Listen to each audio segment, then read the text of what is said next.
Hello friends, बहुत सारे patient मेरे को कमेंट करते हैं कि सर क्षार सूत्रा चिकित्सा में समय कितना लगता है। सर मेरे को पाइल्स की दिक्कत है। पहली बात तो ये कि कभी भी पेशेंट को हमेशा मलद्वार के अंदर पाइल्स नहीं होता। सिम्टोमेटिकली हर बीमारी का अलग अलग क्राइटेरिया होता है, अलग अलग कैटेगरी होती है। सबसे पहला कि अगर बाय चांस पेशेंट को फिशर है तो फिशर की कैटेगरी कैसी है। अगर वो क्रोनिक स्टेज के अंदर है, पेशेंट की कंडीशन अच्छी नहीं है और वहां से लगातार हल्का हल्का पस डिस्चार्ज होता है, तो पेशेंट को क्षार सूत्रा चिकित्सा के अंदर 40 दिन मिनिमम लगने वाले हैं। अगर पेशेंट को केवल क्रोनिक फिशर है, पस वगैरह नहीं निकलता, तो पेशेंट का सिंगल सिटिंग के अंदर या कभी कभी 7 दिन के बाद क्षार सूत्रा बदलने के बाद ही क्षार सूत्रा चेंज करने की नौबत नहीं आती और पेशेंट का 1.5 महीने के अंदर अंदर कंप्लीट रिकवरी बन जाती है।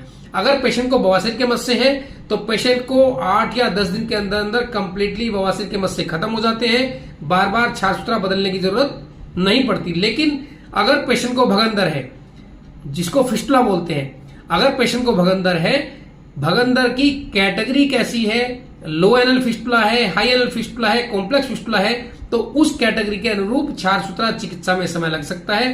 कभी कभी 2 महीने, कभी कभी 3 महीने, कभी कभी 4 महीने, कभी कभी 5, कभी कभी 6 महीने भी क्षार सूत्रा चिकित्सा में लग जाते हैं। ऐसे ही पाइलोनाइडल साइनस भी एक बीमारी होती है जो रीढ़ की हड्डी के पास फोड़ा बन जाता है। इस बीमारी के अंदर भी 2 से 3 महीने मिनिमम लग जाते हैं। तो क्षार सूत्रा चिकित्सा मल द्वार की हर बीमारी की अलग अलग तरीके से की जाती है, इसलिए क्षार सूत्रा चिकित्सा के अंदर हमेशा एक टाइम एक समय नहीं लगता।